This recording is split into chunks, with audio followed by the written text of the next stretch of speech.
So hey guys good morning welcome back to my mini blog.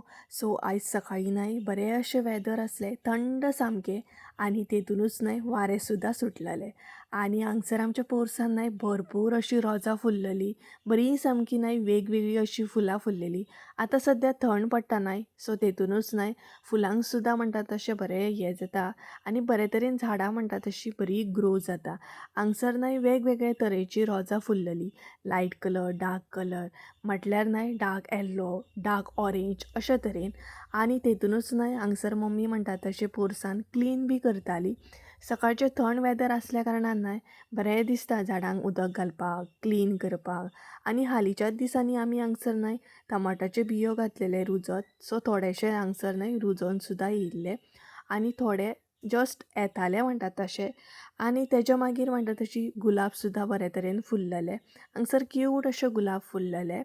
तेज्या मागीर दसवंतीचें फूल सुद्दां बरें दिसतालें आनी तितून न्हय हलकेशे वतान तें आनीकूच बरें दिसतालें. म्हटल्यार न्हय कलमाचें आसा तें लायट अशें पर्पल कलर मातसोसो कलर तेजो वेगळोच आसा. आनी हांगसर मम्मी झाडांक उदक घालताली म्हटल्यार तितले कडक अशें वत नासलें हलकेशें वत आसलें.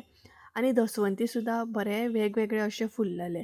ही जी आसा न्हय ती रेड कलर एकदम लायट अशी आसा. आनी हांगसर सुद्दां न्हय आमी मिरसांगाच्यो बियो घातलेले तुमी लॉंग व्हिडियोन पळयलात आसतले. आनी ही पळयात कितली रोजां फुल्लेली.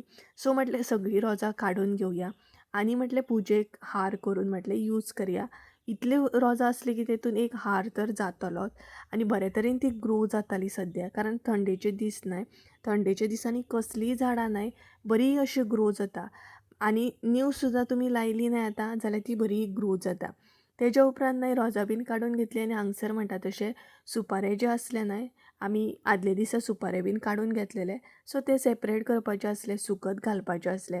सो तेय म्हटलें सेपरेट करून घेवया मम्मीक मातशी अशी हेल्प जातली आनी सोमतेच म्हटल्यार सुकत घालून सुद्दां घेवया कारण आतां बरें कडक अशें वत येता न्हय तेका लागून.